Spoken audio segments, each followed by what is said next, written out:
Subscribe करंतु विपिन बिहारी सामल channel को press करंतु पाखरे थिबा बेल आइकन को जा फଳରେ प्रतिदिन अपलोड हेउथिबा आध्यात्मिक कथावस्तु को आपण माने सुनि परिबे।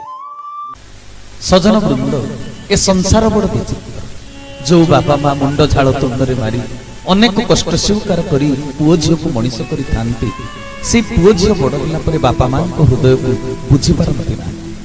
जणे बापा जणे माँ एमाने कष्ट स्वीकार करी रोजगार करी पांच पांचटा पुओ झील को शांति संतोष प्रदान करी छोटरू बड़ करी थांती, किंतु सेई पुओ झील माने जतले बड़ ही जानती बापा माँ सेवा करिबा पई अनिच्छा प्रकाश करती, केते कथा कहती, केते हृदय को बाधिला भलिया आचरण मध्य से माने प्रदर्शन करी थांती। जणे बापा माँ पांच पांचटा पुओ झील को समान प्रकार भाव देखई समान प्रकार सेवा जत्न देई समान प्रकार माने कर्तव्य बोध देई सेमान को छोटरू बड़ करी थांती, किंतु सेई पुओ झील जेतले पांचटा पुओर पांचटी बोहू आसी जाए से पुओ बोहू जणे बापा जणे माँ को मध्य शांति संतोष रे सेवा करी संतुष्ट करी पारंती ना। गोटे उदाहरण दे आपण मानको कथा कहिबी। समाजर अंतराल रे केते विचित्र घटना घटी जाउची। आमे जा ठार उपकार पाइछंती सारा जीवन ताकू उपकार करिबा पई आम हृदय रे व्याकुलता आसे नाही, आकुलता आसे नाही, बरं आमे तांको अवहेला करंती, अणदेखा करंती। दुईटी पुओ मासे मासे भाग करि दैछंती जे बापा माँ बड़ पुओ घरे मासे खाइबे, ता मासटी सरी गला परे सान पुओ घरे आउ मासे खाइबे। तबे एई भली जेतले भागबंटा हे जाईची गोटिए पुओ घरे बापा माँ सकाळ 7टा सुधा खाइबाकू ताकू मिली जाए, बापा माँ सेठी खूब खुशी अनुभव करत। आउ गोटिए घरे सकाळ 9टा नहले खाइबाकू मिले ना, पेट जळिले मध्य बापा माँ निरुपाय। से क्षेत्र रे सासु ससुर 7टा बेले खाइबाकू देउथबा बहु को प्रशंसा करत, 9टा बेले खाइबाकू देउथबा बहु निजर दोष दुर्बलता पाई अन्य बहुटी सहित बा जा सहित से झगड़ा जा को कहूची तू भारी देखई होउचु, बुढ़ा बुढ़ी 7टा बेले खाइबार तू अभ्यास करि देई मते विपद रे पकेई दउचु, मते लोक हसा कहूचु, तते धर्म सही बना। विचित्र व्यक्ति चरित्र संसार, विचित्र व्यक्ति चरित्र। जे सासु ससुर को मन चिन्ही शीघ्र खाइबाकू देई पारुची ताकू धर्म सही बने, कि विचित्र कथा। मनीष निजर दोष दुर्बलता को घोड़ाइबा पई अन्य सहित झगड़ा करुछि, ता निजर दोष को से स्वीकार करू नाही। सान बहु सासु ससुर को 1 मास रोषेई करी खाइबाकू दउछन्ती, बड़ बहु 1 मास दउछन्ती। जनकर जेते बेले खाइबाकू देबार मास शेष हो जाउछि, मनेकर 31 तारिख होई गला, अन्य बहुटी कहूछि काली ठारू मोर दुखर दिन आरंभ हो, मासे पर्यंत पुणी नरक जंत्रणा मते भोग करबाकू पड़े। जहार मास पूरी जाउछि से बहुटी कहूछि हे प्रभु मासे पर्यंत एबे शांति रे टिके निश्वास मो मारी पारि, मासे पर्यंत मुक्तिर आनंद को अनुभव करि पारि। हे सजन वृंद किछि किछि पुओ बहुत जमारू खाइबाकू देउ ना, हेले जे माने देउछंती ए माने आंतरिकतार सहित देउ ना, देउछंती समाजर निंदा अपनिंदा भय बाध्य बाधकता। बहुर माँ बापा भाई भाउज पुतुरा झियारी आसिले बहु खुशी होउछि, बाप घर लोकन को 9 3 6 भजा करी खाइबाकू से खुशी अनुभव करुछि, हेले स्वामीकर आत्मीय स्वजन को 7 प्रभु भाबुछि, घृणा करुछि। बाप घर लोकन को पई टंका खर्च कले टंका सदुपयोग हैला बोली भाबुछि, सासु घर लोकन को पई खर्च हेले ताहा दुरुपयोग बा अजथा खर्च हेई गला बोली भाबुछि। तबे चिंता कर मनीषर मानसिकता, मनीषर जो मनोवृत्ति आज को स्तर रे पहुंची समाज। आमे जो पातरंतर भाव प्रदर्शन करुचे सेतिरे ईश्वर केते दूर खुशी होउचंती ताहा विचार करिबा दरकार। अदरकारी लोकन को पई बेले बेले खर्च करी आमे सुख अनुभव करूछंती, किंतु दरकारी लोकन को पई खर्च हेले परिश्रम हेले विरक्ति प्रकाश करूछंती। ए भावर विषक्रिया रे से निजको निजे जाळुछंती। समस्तन को पई समदृष्टि संपन्न न हेले मनीष भितर नित्य अनित्यर ज्ञान उदय हेबो नाही, उचित अनुचित विचार उद्रेक होई पारिबो नाही। भागवत कहिले परा समता दृष्टि सत्य भाषा एणे करिब नित्य आशा। केशव केशव केशव भक्त जनक बांधव। बोल आनंद कंद भगवान की ଯା ଭିତରେ ପାତରନ୍ତର ଭାବ ରହିଛି ତାର ଦେହ ମନ କେବେ ସୁସ୍ଥ ରହିବ ନାହିଁ। ମନ ସହିତ ଦେହର ଖୁବ ନିବିଡ଼ ସମ୍ପର୍କ। ମନର ପ୍ରଭାବ ଦେହ ଉପରେ ବହୁତ ପଡ଼ିଥାଏ। ନିଜ ମନକୁ ନିଜେ ବୁଝାଇ ନ ପାରିଲେ ଅନ୍ୟ କେହି ବୁଝାଇ ପାରିବେ ନାହିଁ। ମନକୁ ବୁଝାଇବାର ମାଧ୍ୟମ ହେଉଛି ସତସଙ୍ଗ। ତେଣୁ ହେ ସଜନ ବୃନ୍ଦ, ଜୀବନରେ ସତସଙ୍ଗର ମହିମା ରହିଛି। ସତସଙ୍ଗର ଆଦର୍ଶକୁ ଯାଇ ନିଜ ଭିତରେ ଗ୍ରହଣ କରିପାରିଲେ ଜୀବନ ସୁଖମୟ ହେବ, ଶାନ୍ତିମୟ ହେବ, ଆନନ୍ଦମୟ ହେବ। ଯେଉଁ ପରିବାରରେ ନିଜର କର୍ମଦୋଷରୁ ମନେକର ଜଣେ ରୋଗଣା ଅବସ୍ଥା ପ୍ରାପ୍ତ ହୋଇଛି, ତାର ସେବା କରିବାର ମନ ଥିଲେ ବି ଶୀଘ୍ର କାମ କରିପାରୁନାହିଁ, ଡେରି ହେଇଯାଉଛି, ସେଠି ସେ ବ୍ୟକ୍ତିଟି ନିଜର ପରିସ୍ଥିତି ପାଇଁ ଅନ୍ୟ ଆଗରେ ନଇଁ ପଡ଼ିବା କଥା। ମୋର ଦୁର୍ବଳତା ପାଇଁ ମୁଁ ଶୀଘ୍ର କାମ କିଛି କରିପାରୁ ନାହିଁ, ତେଣୁ ଅନ୍ୟମାନଙ୍କ ଠାରୁ ବରଂ କ୍ଷମା ମାଗି ନେବା କଥା। ଅନ୍ୟକୁ ମଧୁର ବିନୟ ବଚନ ଦ୍ୱାରା ମନକୁ କିଣି ନେବା କଥା। ଯେମିତି ପରିବାରର ଅନ୍ୟମାନେ ତା ପ୍ରତି ସମବେଦନଶୀଳ ହେବେ, ସମବେଦନା ଜଣାଇବେ। ହେଲେ ଅଜ୍ଞାନତା ଦୋଷରୁ ସେ ଯଦି ରୋଗଗ୍ରସ୍ତ ହୋଇ ମଧ୍ୟ ନିଜର ବଡ଼ପଣିଆ ବା ଟେମ୍ପର ଦେଖେଇବ, ତାକୁ ଅନ୍ୟମାନେ ସାହାଯ୍ୟ ସହଯୋଗ କରୁନାହାନ୍ତି ବୋଲି କହିବ, ଏଭଳି ସମସ୍ୟା ଦେଖିବେ ଏବେ ଘରେ ଘରେ ପୁରେ ପୁରେ ସବୁଠି ଲାଗି ରହିଛି।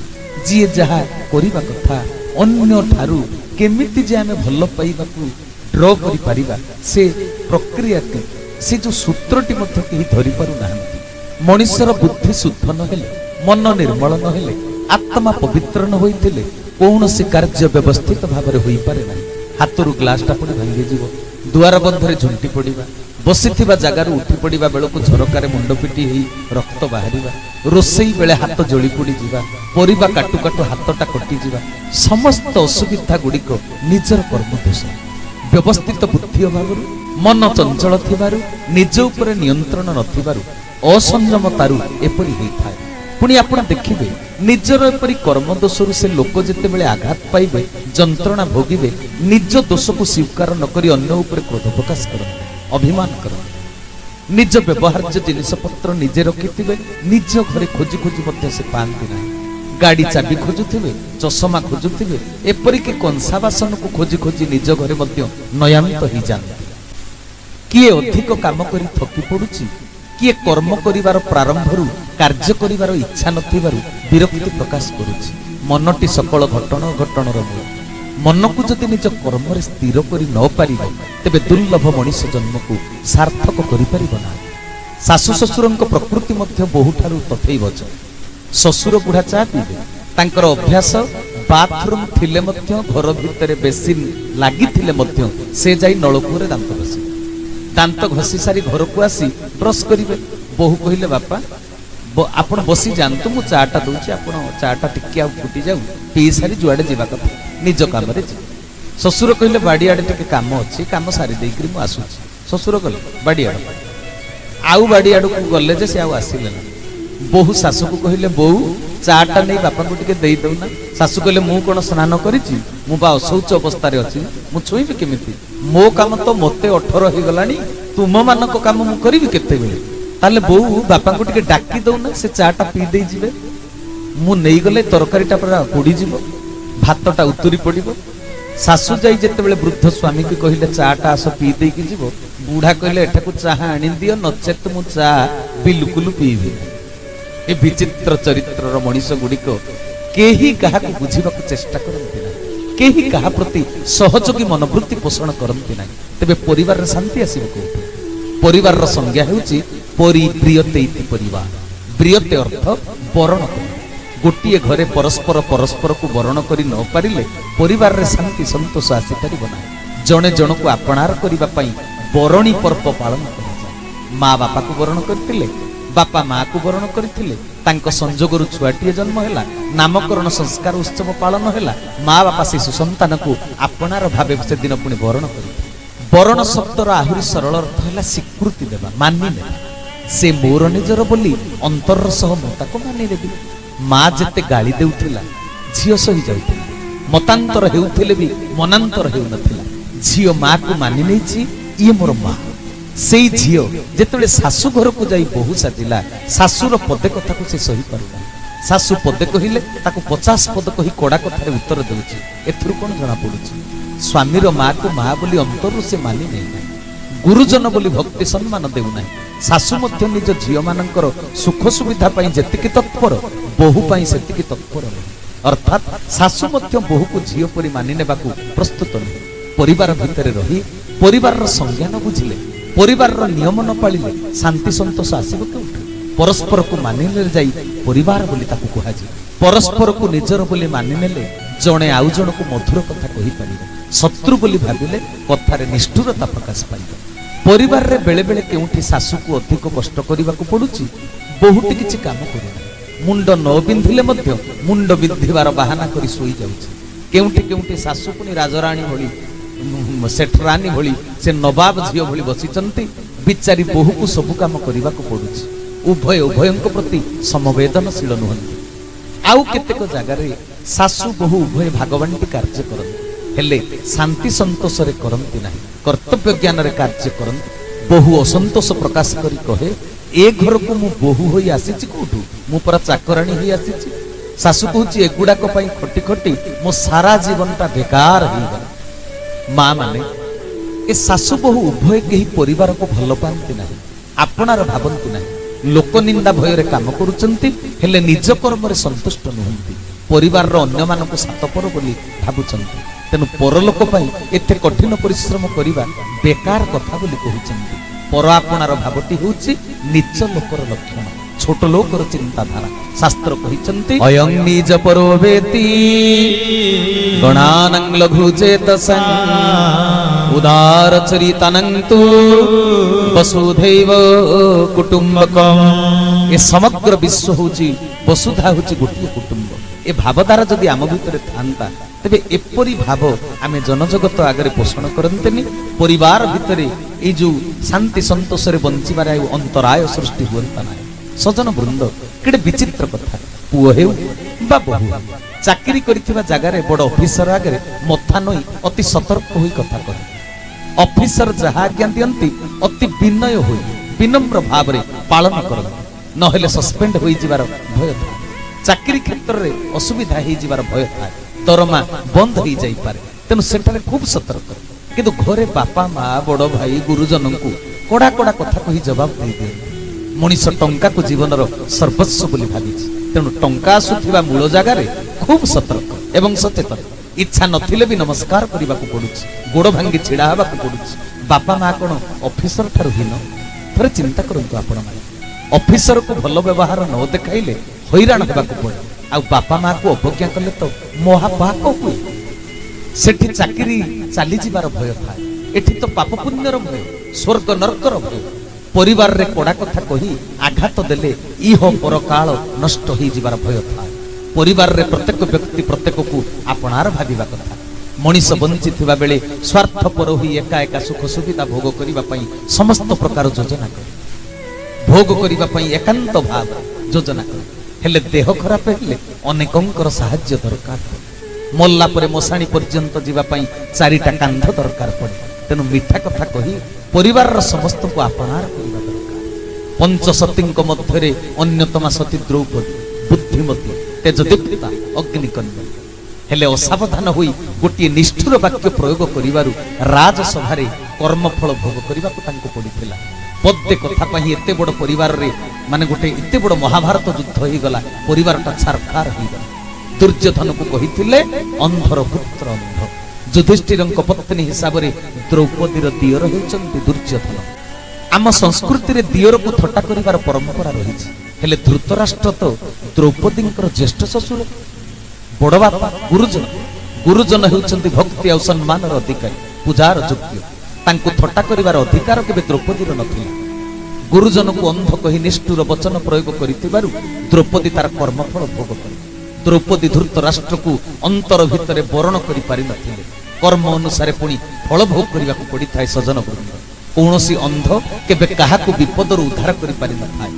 ଦୁଃଶାସନ ଯେତେବେଳେ କେଶ ଆକର୍ଷି ଦ୍ରୌପଦୀ ରାଜସଭାକୁ ଘୋଷାରି ଘୋଷାରି ଆଣିଛନ୍ତି, ଦ୍ରୌପଦୀ ସମସ୍ତଙ୍କର ସାହାଯ୍ୟ ଭିକ୍ଷା କରିଛନ୍ତି, ହେଲେ କେହି ସାହାଯ୍ୟ କରିପାରି ନାହାନ୍ତି।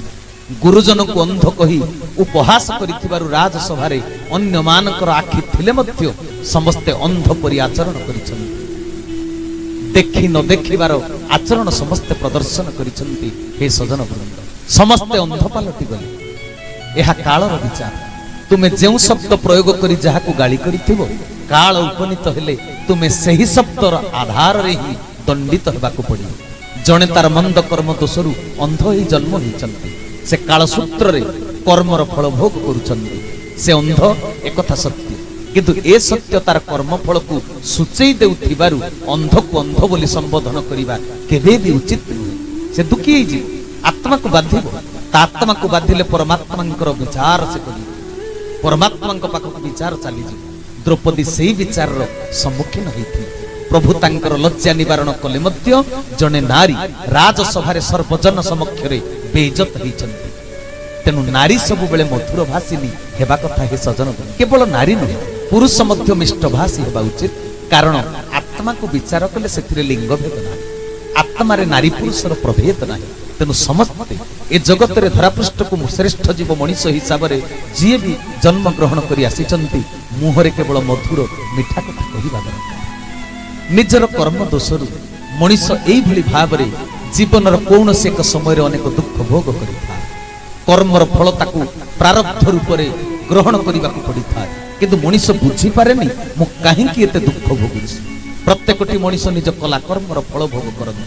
ଆଉ ଯେଉଁମାନେ ସଚେତନ ହେଇଯାଆନ୍ତି ଯେ ମୋର ସଞ୍ଚିତ ପାପ ଥିବାରୁ ଆଜି ମୁଁ ଦୁଃଖ ଭୋଗ କରୁଛି, ସେଇ ଦାର୍ଶନିକ ମାନ, ସେଇ ଅନୁଭବୀ ମଣିଷ ମାନେ ଭଗବାନଙ୍କୁ ପ୍ରାର୍ଥନା କରି ପୁଣି ଜଣାନ୍ତି, ଡାକେ ଦୁଃଖେ ଯୋଡ଼ି ହାତ ହେ ଜଗନ୍ନାଥ ହେନ ଗୁହାରି ମଣିମା। ডাকে দুঃখে যোনি হাত হে জগন্নাথ হেন গুহারি মণিমা। সঞ্চিত পাপ হেলা সন্তাপ, সঞ্চিত পাপ দেলা সন্তাপ, সরিগলা মো গাড়িমা। ডাকে দুঃখে যোড়ি হাত হে জগন্নাথ হেন গুহারি মণিমা। হেন গুহারি মণিমা। बोल आनंद कंद भगवान की।